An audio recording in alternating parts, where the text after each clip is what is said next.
don't Oh, know this if matchup's is a gross, good though. decision. I feel like he should have gone Mario.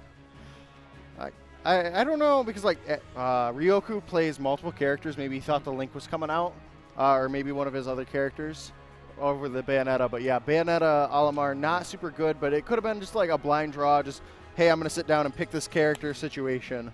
Yeah, Goma's Olimar is definitely solid. It's just that this is a rough matchup. I say you can witch time the only within a certain range, yeah. though. Also, so it looks like they are going to head to Town and City. You can tell Ethan, it's not that Rod's family. It's not that Rod wants to mock me. It's ceased to be an origin. You should definitely talk into the mic. Okay. I mean, I know we're not only supposed to reply to chat on stream. Wait, is chat on over there? Oh, that has nothing to do with me. That's actually the TO's doing that. Oh, that's fair. Okay. Anyways, we got Goma and Abner on stream. Abner being Ryoku, sorry. Yeah, Ryoku. He has so many tags that I usually just call him Abner. He's been going right by Ryoku for a minute here now. And there we go. We're going to see the grab there into forward air. Just really bread and butter stuff. He does have a bit of a lead here, but Bayonetta does an excellent job eliminating the Pikmin. One strength that Olimar does have is at least he has very solid low percent grab combos, and they're true. So Bayonetta can't use her escape options to get out of them, like down throw, up air, up air. Right, exactly. And that's something you've got to be careful with when you're fighting against Bayo, is when your vertical combos especially become not true, you got to be careful. Pretty solid lineup right now, though. I think he's purposely trying to get purples together since they're not going to stick to Bayonetta. Right, they're just going to knock her down and just kind of knock her away and get a little bit of safe percent. I'm curious to know. I don't believe West Michigan really has any Olimar, so I'm curious to know how much Ryoku knows about this matchup. It's tough to say, because up until like Showdown and DeBuzz started playing the Olimar, like, and Showdown started coming to the States, there was really almost no Olimar representation at a high level. So there's like not a whole lot of room to innovate at a lower level if you do play Olimar, because you couldn't learn from anyone. Yeah, we had a pretty solid Olimar in Michigan. We had Coco. Yes. And he's actually moved back to Michigan recently. So I'm curious to see if he's going to start attending, but I also don't think he really enjoys this game very much. All right. Abner just really taking advantage of Bayonetta's strength in the matchup, but not really abusing like her cheese in the matchup. No, there's not. Oh, no attack right there. That's unfortunate.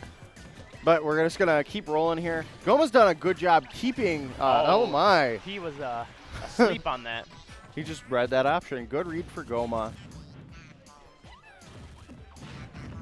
So what I've noticed a lot is Ryoku's opting for the bullet climaxes, but Olimar is just so short. Like, it's not working. Not really an option. Like, he's like, basically what's going on is Goma's throwing a Pikmin. It's not hitting. It's like a little bit too far out. And Ryoku's going to try to shoot him, but he's not going to land, and then Goma's getting a grab. Yeah, if Ryoku's going to be trying to camp, then I think it'd be better for him to focus on, oh, that's going to be it. Olimar's so light in Town and City with the low blast zone. So you think we'll see this Mario switch? Yes. I think we see this Mario switch. Definitely, stock one was solid, but he just kind of started getting really hit in the matchup. The adaptation started coming into play. Like he started figuring out, oh, this is what you do against Olimar. And they're kind of just discussing here. I'm really almost hope he stays. yeah. I really hope he switches. I would think that he'd go Mario, but maybe he's feeling that Olimar. Maybe he knows something that we don't know. Oh, the win game one to change characters. That is the Ryoku. Yeah. He's not actually going to do it, which is the logical choice. Yeah, that's what he did on stream versus Glish on the last time I commentated. He switched off the Link after winning game one with Bayonetta. All right, Battlefield. Solid stage for both characters. He's gonna keep himself from dying from Bayonetta combos he's not gonna die quite as early. Right, and Mario, his big struggle is to kind of get in, but Bayonetta doesn't have like a great neutral. So I think this is a good matchup for Mario. I think that Bayonetta has a solid neutral when she has the lead, but I would agree that it's pretty weak when she's trying to approach. Like, look at this. Oh my goodness. Going all the way up to 90%. And that's Mario's strength in the matchup. Really, really strong grab combos that a lot of times can just stay true. Or just got to follow their DI. One thing that we see Ally doing notably is charging up the Flood and using it in neutral and just gaining all the stage control and not letting Bayonetta have any. He uses it specifically against Bayonettas. And I'm wondering if that's a strategy we'll see Goma employ here. One thing that Goma needs to watch out for is that right there, Ryoku has a big habit of witch timing down onto the platform to try and catch people trying and to... he's going to get caught right there, but he's just going to eat an up smash. Yeah, he uses it to catch people trying to beat Bayonetta's whiff special leg. Exactly, because that cancels it out. It's a solid base, so let's see if Goma's going to be able to adapt to that and not fall for that too much more.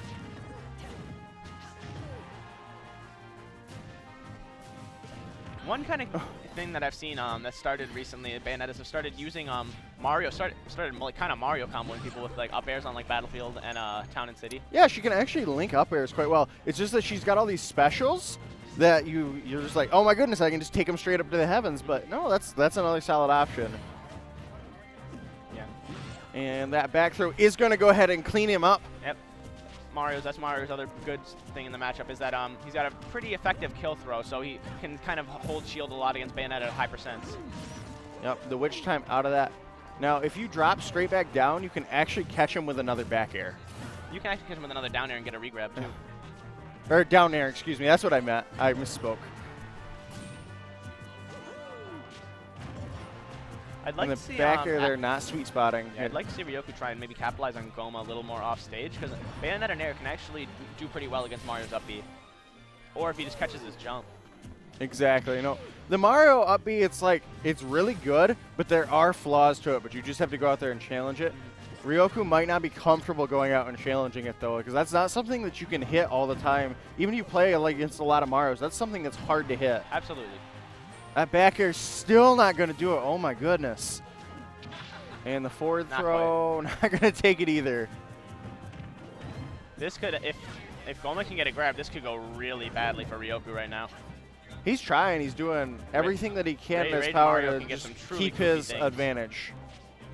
Oh, that's going to take it. Yep. Finally getting that. 20% jab.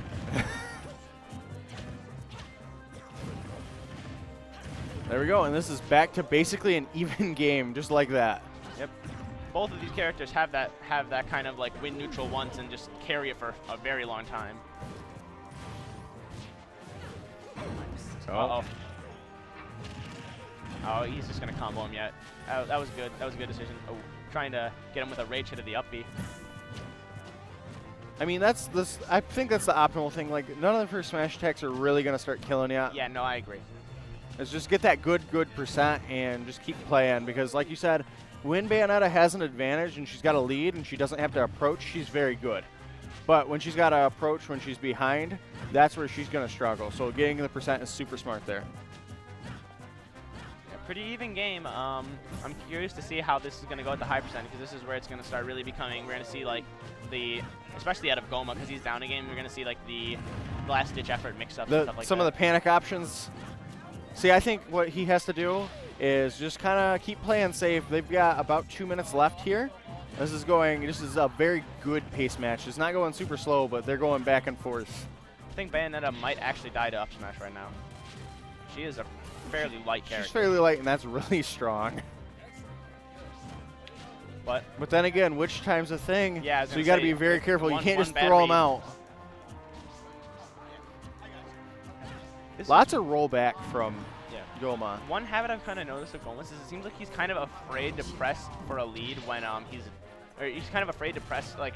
He doesn't overextend, is I believe what you're looking for. Is he doesn't like push his advantage too hard. I think that's part of just this matchup in general, because you don't want to get too greedy, and that will take it. But you don't want to get too greedy against Bayonetta, because all of a sudden you can be witch timed and your position can be totally reversed.